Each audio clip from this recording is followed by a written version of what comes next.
Hello സുഹൃത്തുക്കളെ, നമ്മുടെ crazy ഫാമിലിയിലെ മറ്റൊരു വീഡിയോയിലേക്ക് എല്ലാവർക്കും സ്വാഗതം. നമ്മൾ ഇന്ന് വീണ്ടും പച്ചപ്പും ഊഷ്മളതയും തേടിയുള്ള ഒരു യാത്രയിലാണ്. ഇത് ആക്ച്വലി ബൻശങ്കരി മാർക്കറ്റാണ് കേട്ടോ. നമ്മൾ പോകുന്ന വഴിക്ക് കണ്ടപ്പോൾ ഒന്ന് എടുത്തതാണ്, നിങ്ങളെ കൂടി കാണിച്ചു തരാമെന്ന് വിചാരിച്ചു. ആക്ച്വലി നമ്മുടെ നാട്ടിലെ മാർക്കറ്റ് പോലെ തന്നെയാണ് ഈ ഒരു മാർക്കറ്റ്. റോഡിൻ്റെ രണ്ട് സൈഡിലുണ്ട് കേട്ടോ. ബാംഗ്ലൂർ ഇതുപോലെ ഒരുപാട് മാർക്കറ്റുകളുണ്ട്. KR മാർക്കറ്റ് ഉണ്ട്, മടിവാള മാർക്കറ്റ് ഉണ്ട്. അതുപോലെ ഒരു മാർക്കറ്റാണ് ബൻശങ്കരി മാർക്കറ്റ്. ഇവിടെയൊക്കെ പോയാൽ നല്ല ഫ്രഷ് ആയിട്ടുള്ള പച്ചക്കറി കിട്ടും കേട്ടോ. സാറ്റർഡേ ആയാലും സൺഡേ ആണെങ്കിലും പാവങ്ങൾ എല്ലാ ദിവസവും ഒരു ദിവസം പോലും അവധി എടുക്കാതെ ഇവിടെ ഒക്കെ വന്ന് സാധനങ്ങൾ വിൽക്കാറുണ്ട്. ഒരുപാട് പേര് പോയി വാങ്ങാറുമുണ്ട്. അപ്പം ഞങ്ങൾ ഇടയ്ക്കിടയ്ക്ക് ഇങ്ങനെ ഓരോ സ്ഥലങ്ങളിൽ പോകുമ്പോൾ ഇതുപോലെ കാണാറുണ്ട്. അപ്പോൾ ഇന്ന് നമ്മൾ എങ്ങോട്ടേക്കാണ് പോകുന്നതെന്നല്ലേ. അപ്പം ഇന്ന് ആക്ച്വലി നമ്മളൊരു വാട്ടർഫോൾ കാണാനാണ് പോയത്. ചിലപ്പോൾ നിങ്ങൾക്ക് കൺഫ്യൂഷൻ തോന്നും. ഞാൻ ടൈറ്റിൽ ഗഗൻ ചുക്കി എന്നും കൊടുത്തിട്ടുണ്ടായിരുന്നു, ശിവസമുദ്രം എന്നും കൊടുത്തിട്ടുണ്ടായിരുന്നു. അപ്പോൾ അത് ചിലപ്പം നിങ്ങൾക്ക് കൺഫ്യൂഷൻ ഉണ്ടാവും. അത് ഞാൻ എക്സ്പ്ലെയിൻ ചെയ്യുന്നതായിരിക്കും. അപ്പോൾ നമ്മളിപ്പോൾ പോയിക്കൊണ്ടിരിക്കുന്നത് ചേട്ടൻ്റെ ഫ്രണ്ട് സതീഷിൻ്റെ വീട്ടിലേക്കാണ് കേട്ടോ. അത് ബൻശങ്കരിയിലായിരുന്നു. നമ്മൾ താമസിക്കുന്നിടത്തു നിന്നും അത്യാവശ്യം നല്ല ദൂരമുണ്ട്. സോ നമ്മളൊരു ഓട്ടോ എടുത്ത് പുള്ളിയുടെ വീട്ടിൽ ചെന്നിട്ട് അവിടുന്ന് സതീഷിൻ്റെ കാറിലാണ് നമ്മൾ ഈ ഒരു വെള്ളച്ചാട്ടം കാണാൻ വേണ്ടിയിട്ട് പോയത്. പിന്നെ പോകുന്ന വഴിക്ക് നമ്മളൊരു ചെറിയൊരു തട്ടുകട സെറ്റപ്പിൽ കയറി ഫുഡൊക്കെ കഴിച്ചിട്ട് അങ്ങനെ പോയത്. പിന്നെ ഇത് നമ്മുടെ കർണാടകയിലെ തന്നെ ഒരു വില്ലേജാണ് കേട്ടോ. ഇതുവഴിയാണ് നമ്മൾ പോകുന്നത്. അപ്പോൾ ഞാൻ ഇതിൽ ഉൾപ്പെടുത്തിയത് എന്തിനാണെന്ന് വെച്ച് കഴിഞ്ഞാൽ നമ്മൾ നാട്ടിലെ പോലെ തന്നെയുള്ള ഈ ഒരു വില്ലേജും ആ ഒരു സെറ്റപ്പൊക്കെ നിങ്ങളെ കൂടി ഒന്ന് കാണിക്കാൻ വേണ്ടിയിട്ടാണ് ഞാനിത് ഇട്ടിരിക്കുന്നത്. നോക്കിക്കഴിഞ്ഞാൽ അറിയാം, നമ്മുടെ നാട്ടിലുള്ളതുപോലെ തന്നെ എന്താ പറയുക, മുണ്ടും ഷർട്ടും ഒക്കെ ഇട്ട് ബീഡിയൊക്കെ വലിച്ച് പോകുന്ന അപ്പന്മാരെയൊക്കെ നിങ്ങൾക്ക് ഇവിടെ കാണാൻ പറ്റും. ബാംഗ്ലൂർ വെച്ച് നോക്കുമ്പോൾ ഇത് എൻറ്റയർലി ഡിഫറെൻ്റ് ആണ്. ഈ ഒരു സ്ഥലം തിക്കും തിരക്കും അതിൽ നിന്നുമൊക്കെ മാറി ഭയങ്കര സൈലൻസും അങ്ങനെയൊക്കെ ഉള്ളൊരു പക്ക വില്ലേജാണ് കേട്ടോ. എന്താണെന്നറിയില്ല, ഞങ്ങൾക്ക് ഈ കാടും വീടും കയറാൻ ഭയങ്കര ഇഷ്ടമാണ്. കാടും വീടും കയറും, തിരിച്ചു വരും, രണ്ടുപേരും പരസ്പരം ഈ കുഴമ്പിട്ട് തിരുമ്മി കൊടുക്കും. കാര്യം എന്ന് വെച്ചാൽ ചിലപ്പോൾ മുട്ടുവേദന ആയിരിക്കും, ചിലപ്പോൾ നടുവേദന ആയിരിക്കാം, എന്തെങ്കിലുമൊക്കെ ഏണി ഒപ്പിച്ചിട്ടാണ് ഞങ്ങൾ വരുന്നത്. അപ്പോൾ ഇന്ന് പോകുന്നത് ഈ ശിവസമുദ്രം വാട്ടർഫോൾസ് കാണാനാണ്. കാരണം ഞങ്ങൾ ബാംഗ്ലൂരിൽ നിന്ന് ഏതാണ്ട് 130 തൊട്ട് 150 കിലോമീറ്റർ ദൂരത്തിലാണ് ഈ വെള്ളച്ചാട്ടം നിൽക്കുന്നത്.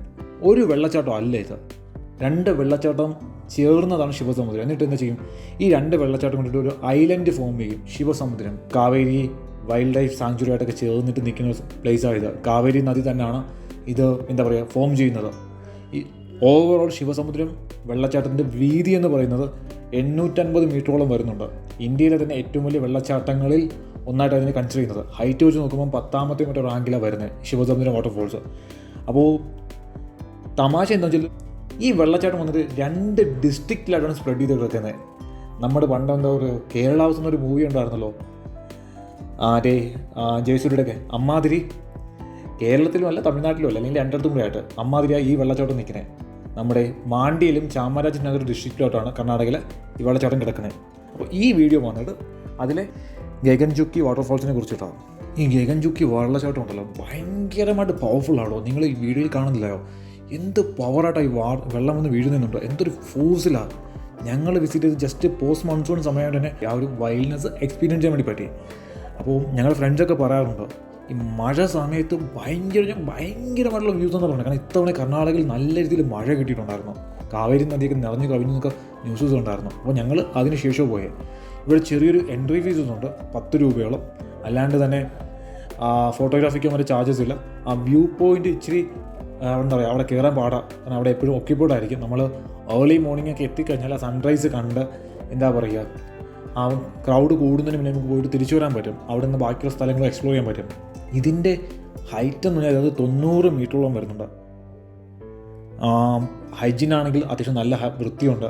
നമുക്ക് സ്നാക്സും മറ്റും അവിടെ കിട്ടും. കുഞ്ഞുങ്ങളെയും കൊണ്ട് പോകുന്ന ആൾക്കാരാണ്. ഈ സ്നാക്സും പ്രൈസും റീസണബിളാണ്. അവന്മാർ എന്താ പറയുക, ഒരു ഓവറായിട്ട് വലിയ ചാർജിങ് ഒന്നും ഇല്ല. ജസ്റ്റ് വെറ്റി റീസണബിൾ ആയിട്ടുള്ള പ്രൈസിങ് തന്നെയാണ് ഇവിടെ കിടക്കുന്നത്.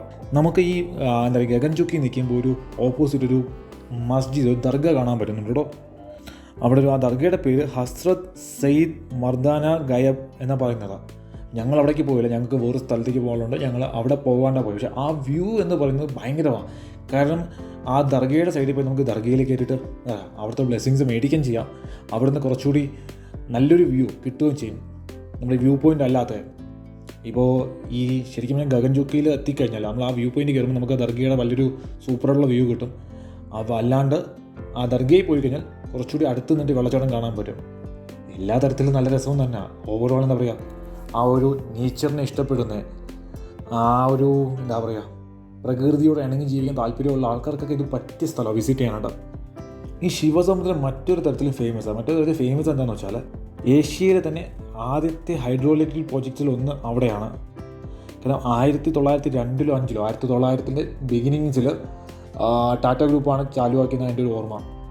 കാരണം അതിപ്പോഴും ഫങ്ഷണലാണ്. അന്ന് ബാംഗ്ലൂർ നഗരത്തിലേക്ക് മറ്റും പവർ എത്തിക്കാൻ വേണ്ടിയിട്ട് ചെയ്തെന്നാണ് ഞാൻ കേട്ടത്. എനിക്ക് കൃത്യമായിട്ട് അറിയില്ല, അങ്ങനെ ഞാൻ ഇവിടെ വായിച്ചത്. സോ അതിപ്പോഴും ചാലുവാണ്, ഫങ്ഷണലാണ്. പക്ഷെ നമുക്ക് അവിടേക്ക് ആക്സസ് ഇല്ല. ഞങ്ങൾ പോയി നോക്കിയായിരുന്നു അവിടേക്ക് വിടുമെന്ന്, പക്ഷെ അവർ വിടത്തില്ല, നമുക്ക് അലോ ചെയ്യത്തില്ല. പക്ഷെ അത് സംഭവം തന്നെ നൈസല്ലേ. കാരണം ഏഷ്യയിലെ ആദ്യത്തെ ഹൈഡ്രോ ഇലക്ട്രിക് പവർ പ്രോജക്റ്റ് സ്ഥാപിച്ച സ്ഥലത്ത് പോകാൻ പറ്റുക, ഇത്രയും അടുത്ത് ഈ സ്ഥലങ്ങൾ കൊണ്ടായിട്ട് നമ്മൾ അറിയുന്നില്ല എന്നതാ തമാശ അല്ലേ. എത്ര പേർക്ക് അറിയുമെന്ന് എനിക്കറിയില്ല ഇപ്പോഴും. ഇവൻ നമ്മുടെയൊക്കെ നാട്ടിൽ തന്നെ ഒരുപാട് അൺടച്ച് പ്ലേസസ് ഉണ്ടാവും, നമുക്ക് എത്ര പേർക്ക് അതേക്കുറിച്ച് അറിയാൻ പറ്റുമോ. പക്ഷേ ഓവറോൾ വർത്ത് വിസിറ്റാണ്. നിങ്ങൾ എന്താ പറയുക, ആരെങ്കിലുമൊക്കെ നമ്മുടെ ആതിരപ്പള്ളിയും അല്ലെങ്കിൽ അങ്ങനെയുള്ള വാട്ടർഫോൾസ് അല്ലാണ്ട് പുതുതായിട്ട് എന്തെങ്കിലും എക്സ്പീരിയൻസ് ചെയ്യാൻ ആഗ്രഹമുണ്ടെങ്കിൽ ഇവിടേക്ക് വരാം. എനിക്ക് തോന്നുന്നു ഒരു 1 ഡേ ട്രിപ്പാണ് ഈ ഗഗൻചുക്കി, ബക്ചുക്കി, അതായത് എൻ്റെ ശിവസമുദ്ര വാട്ടർഫോൾസ്. അവിടുന്ന് നമുക്ക് പിന്നെ അവിടെ 6 മണിക്ക് മുന്നേ നമ്മൾ തിരിച്ചിറങ്ങണം. പക്ഷേ 6-6:30 മണിക്ക്, അതെ എനിക്ക് 7 മണി വരെ അലാവ് ചെയ്യും. അതും ഒരു വളരെ നാച്ചുറൽ വ്യൂ, അതിനെക്കുറിച്ച് സെപ്പറേറ്റ് വീഡിയോ വരുന്നുണ്ട്. അപ്പോൾ ഇന്നേക്ക് ഇത്ര മാത്രം. അപ്പോൾ ഈ വീഡിയോ ഇഷ്ടപ്പെട്ടെങ്കിൽ ലൈക്ക് ചെയ്യുക, ഷെയർ ചെയ്യുക, സബ്സ്ക്രൈബ് ചെയ്യുക. ബൈ.